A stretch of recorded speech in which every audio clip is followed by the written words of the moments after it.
But as far as upgrading, like, trying to do what he did in Detroit, he's talked about this, that it's not going to be the exact same offense. He's not plopping the playbook down. He obviously doesn't have the same players. There's changes. But what made him successful there, obviously, is what he's going to want to do here because that's what he knows. What do you think happens on the tush push? Just from the sound of it, and I was speaking with somebody in Philly about this, kind of like trying to gauge what they're hearing because they're the only team who does it as well as they do. It sounds like it's the proposal to get it banned is gonna go through, and we haven't heard on that one yet. That's kind of the remaining big item here for the voters, for the competition committee to vote on today, but it doesn't sound like, you heard Raheem Morris was pretty passionate about it today. There were a lot of football coaches yesterday, mostly on the defensive side of the ball. But those who, are vehemently against this play being a football play, seems like that's got a lot of support here. So very curious to see what the owners and those on the competition committee come away with here in a couple of hours. Raheem Morris did say that, as you said, that he is definitely against it. Then Jordan Schultz came out, an NFL reporter, and said he doesn't think they have the votes to ban it. So it's going to be interesting. Will we know today? Yeah, the meeting, we should. The meetings wrap up later today, and most owners try to get in and out of here as quickly as possible. So I would imagine by the end of today, they don't want to drag this thing out till Wednesday, so we should know. So what does Talk Show Courtney think about the tush push? Personally, I don't think you should ban a play that one team's really good at and one team is very proficient at executing. I've said this before. The way that you defend it doesn't cause injuries. Chris Jones had an injury in the Super Bowl because he went to 3 o'clock. He turned his body to, or 9 o'clock, whichever way you want to look at it. He went sideways. You don't defend it that way. Mm-hmm. And there are not injuries that are associated with this. When they brought it up the last time, they brought it up under the guise of, this is a dangerous play because they proposed it with the hip drop tackle at the same time that they banned that play. That's a dangerous play for obvious reasons because of how you're tackling an offensive player and what that does in bringing them down on the field. That's different than the tush push. I just think that if you're going to be all upset, and Green Bay is the one who proposed this, so we know that the success that they had in defending this was very low the multiple times that they faced the Philadelphia Eagles this year. I just don't think that it's something, if one team does it really well, clearly they've got the right tools to do it, and they've got the right quarterback to do it and the right offensive line. I don't think that you should punish one team because 31 other teams can't execute it that well, but that's not even the case. Buffalo was really good at doing it. They were, I believe, 2 of 4, I want to say, in the AFC Championship game, executing that in Kansas City. So it's not just the Eagles the Eagles are the best at it, but they're not the only ones who use it. So I find it a little short-sighted to try to eliminate a play that one team's really good at. Other teams have tried to copy, and some teams are just really bad at trying to stop it. Courtney, we've heard some of the sound from Ben Johnson, the head coach for the Bears, regarding the running back position. What I want to talk to you about is when you see the depth chart of DeAndre Swift and Roschon Johnson and Ian Wheeler, I'm just wondering, in the back of Ben Johnson's mind, does he think, boy, I really like to upgrade that by getting younger assets or something different? What's the likelihood that the Bears will start the season with Swift and Johnson 1-2 in that spot?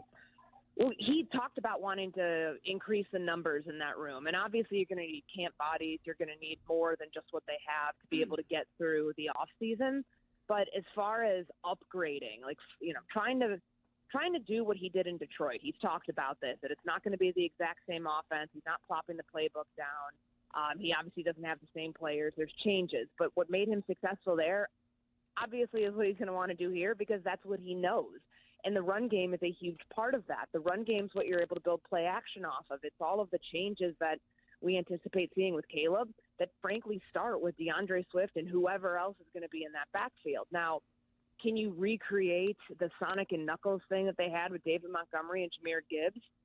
Sure, but I don't know where DeAndre Swift fits in that. I can't find a role for him among either of those two players. And what Ben Johnson said, because he's had him before in Detroit, he had him the first year he was the play caller there, they've got to eliminate the negative plays. And you don't always have to go for the home run. It's about the 2-yard gains, the 3-yard gains, being able to not always look for the big play, but sometimes the efficient play.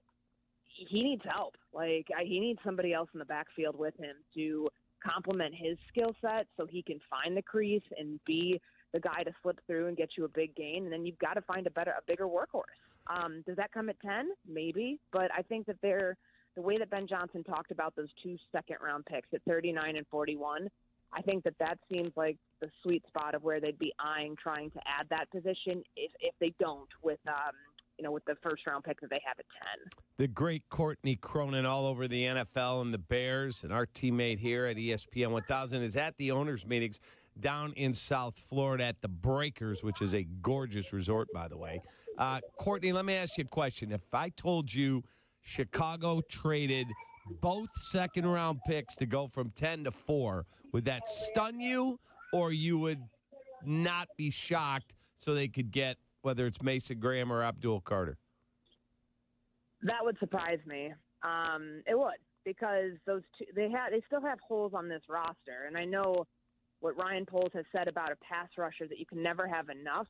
Both of those guys are tremendous, but to go all the way up to 4 by moving off of those 2 second-round picks that they could utilize for an offensive tackle, for a running back, maybe even for a defensive tackle, because that seems like, the depth of this defensive line class is not at the edge position as much as it is a defensive tackle, and we know that's a position that they've prioritized in the last couple of years and certainly did it with free agency. I think that that's probably the route that, remember what Ryan Poles' background is. It's college scouting. You want as many bites at the apple as you can get, and building your, the lifeblood of your team coming through the draft, I think is his philosophy. So I'd find it a little hard to believe that both of those second-round picks, and especially obviously where they are at 10, to move up from 10 to 4, it's going to take more than 39 and 41 to get there. Courtney, we have not talked to you about the way you look at this draft here in the first round. Is it just me, or is it just like, boy, there's some good players but no wow players? Like I said earlier, like Abdul Carter, if that foot is good, that he could really be a dynamic player. I'm just wondering how you look at overall at the first round or the first 10 picks that could happen in the draft, because I'm not blown away by any one person say, boy, that's going to be a difference maker more than anyone else.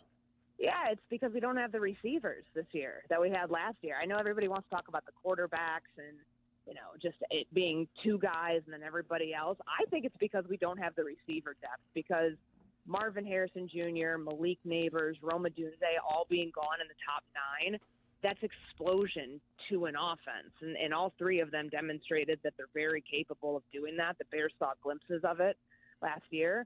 We don't have that in, what we project, the first 10 picks to be. There's not a receiver going there. So I think that's a big part of why it maybe lacks a little bit of luster, in addition to the quarterbacks and in addition to, the edge rushers. Obviously, Abdul Carter's an incredible player. Mason Graham's an incredible player, but it just doesn't feel like there's that many of them this year that just, like, the generational label isn't thrown around, which is a good thing because it's cliche and we use it far too often. But in that same breath, isn't it a little weird that a guy that we saw who was playing both sides of the football this year doesn't seem to be the can't miss, you've got to have this guy who should be going number 1 overall prospect in Travis Hunter? Like, I just find that a little weird. Maybe it's just because the NFL doesn't exactly know what to do with him just yet when he gets there. But I thought there'd be a lot more buzz around Travis Hunter than there has been. In terms of the tight end Tyler Warren, there's been some buzz around him. We've talked to Waddle about it. He's watched tape on him, likes him, not saying he's a bad player, not convinced he would take him at that number. How high do you think he goes? Well, he could be gone to the Jets, like right before where the Bears are. I believe they're like either 8 or 9. That could be problematic if the Bears are eyeing a tight end he's a hybrid. He's a weapon that you can utilize in the slot. And we heard today from Ben Johnson just how much he values that position. And, of course, they've got multiple receivers some that they signed specifically to play the slot, others like DJ Moore, he said, who can play in there too. Tight ends can do that too. He can be an inline tight end. He can block. Penn State had 2,000-yard rushers last year, so clearly that's a guy who knows the importance of the run game, which, of course, fits in line with what Ben Johnson wants to do. I don't think drafting him at 10 would be reaching. he's a weapon. And, like, just hearing about how people view him in the league and, like, what his ceiling is, I think that would be a pretty nice weapon to pair with Cole Kmet. And even to, allow him to do a little bit more, move him around, have him play across different formations, have him more of that hybrid receiver role. Like, that can really elevate an offense. And we've seen how much 12 personnel Detroit used. Oh, this is fourth highest rate. This is Breaking News, brought to you by the Advantage Dealer Group. Breaking news on ESPN Chicago, Chicago's home for sports. We turn to intrepid reporter Shay Norling with breaking news here on Kap and J. Hood. Shay. I'm glad Courtney's on for this because she can tell us what this means. The breaking news is that there is no news. Discussions on the tush push have been tabled until a later date, a source said, according to Ian Rappaport. Further discussion is needed on the subject. Any thoughts, Cap? I guess there's so much consternation over this. I'm not sure what Courtney's going to be able to glean from some people as owners are going to try and start to get out of town down there. But yeah, I'm a little surprised. I thought they would just say we're keeping it for another year and we'll study it.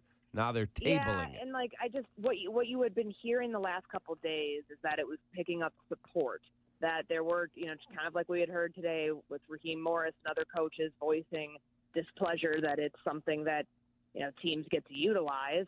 Like, it felt like this would finally be, the year it gets pushed through. But obviously, if they're tabling it, like what Kalen Kaler reported, I believe it was Sunday, was that the conversation around it got heated in these meetings because clearly, like, I don't think that there's much gray area here when it comes to the tush push. Either like it or you don't. And it's a difficult play to defend, but there's some teams that do it better than others. And there's a couple teams that execute it really well. So for this to get kick the can down the road, I mean, it's the same thing that happened. I think it was 2022 or 21. Like I was mentioning, when it was brought in with the hip drop tackle, they tabled that and continued to push it down the road. So I guess congrats to the Eagles that they're able to keep their famed tush push play in the playbook going forward. And I guess we'll see when it comes up again, but it can't be brought up again now. It's not like it would have to be the next annual meeting. It's not going to be able to be something that they bring up the next time they get together in some of those, not informal sessions, but some of the smaller meetings that they have throughout the year would have to be here next year when they can vote on it. Before we let you go, Kevin Warren's supposed to address the media about the state of the Chicago Bears Stadium project. What do you expect to hear? Wouldn't it be great to go in there and then we get the whole spiel about we tried with Chicago, but we're going to pivot to Arlington Heights? Yep. I think that's what everybody expects will eventually be the outcome. But correct me if I'm wrong here, guys. I believe that there's still, like, until the end of the legislative session, which is not up yet.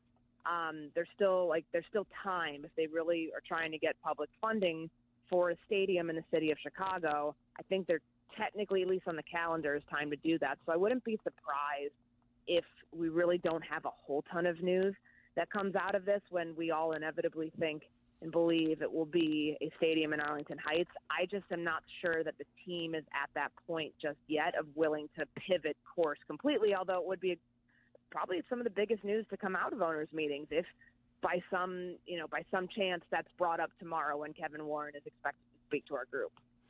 As always, Courtney, we appreciate the time. You're part of that breaking news, too, in the tush push, so we got some analysis on that. Kicking a can down the road, that's so strange, but we'll see, right?